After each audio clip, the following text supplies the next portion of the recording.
4 mois après. Bienvenue sur ma chaîne. Aujourd'hui, je te parle des rumeurs autour de la fin ou non du contrat d'Emmanuel Adebayor. Pourquoi je voulais dire Adebayor?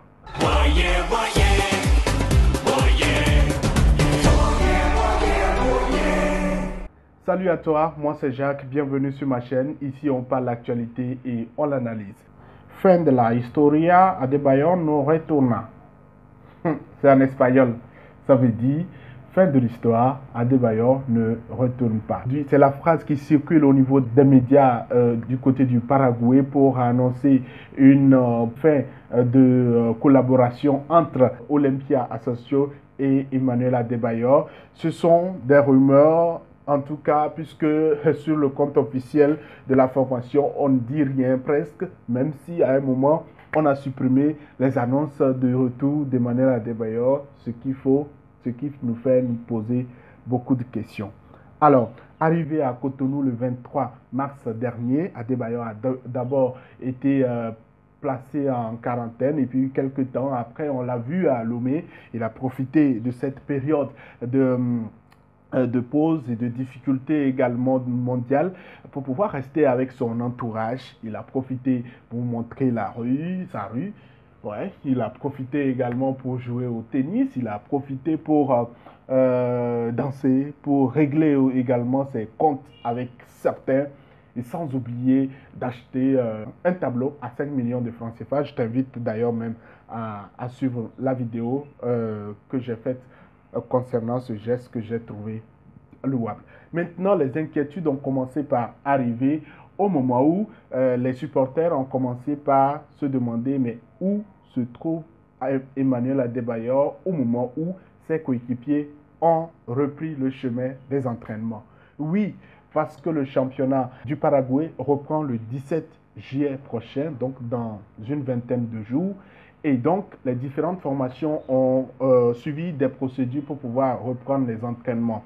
D'abord, les formations où les effectifs ont été isolés, testés, et puis après, les entraînements individuels ont commencé avant donc la reprise en collectif le lundi dernier. Pour une formation qui est dévancée actuellement au championnat, qui reste deuxième au classement et qui rêve d'un trophée à la fin de la saison et qui rêve également d'un trophée continental en Copa Libertadores, c'est assez difficile d'accepter d'avoir un pilier essentiel absent.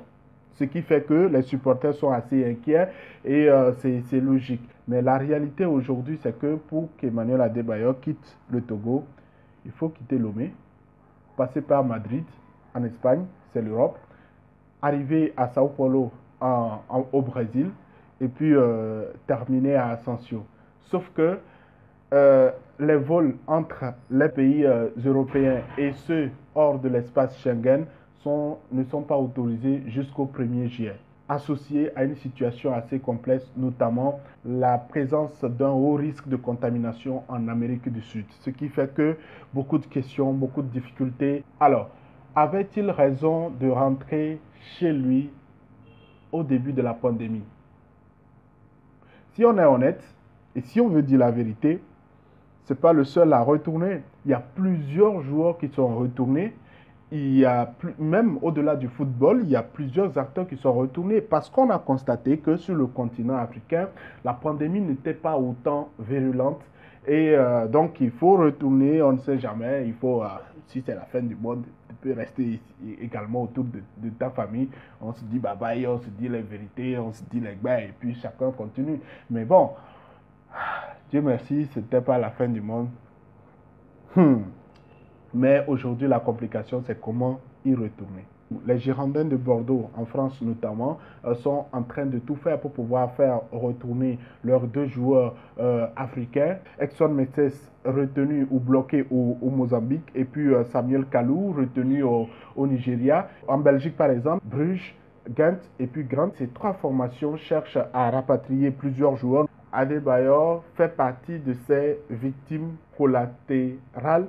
Voilà, C'est ça. De la pandémie pour l'ancien attaquant du Real Madrid et tout ça, notre plus grand souhait, c'est de le retrouver dans sa formation autour de ses amis pour continuer par rêver de la Copa Libertadores. Voilà pour ce qui en est. Quel est ton avis par rapport à cette situation? Avait-il raison selon toi de pouvoir revenir dans cette situation ou pas? Laisse-moi tout cela en commentaire et n'oublie pas, je le dis encore, abonne-toi.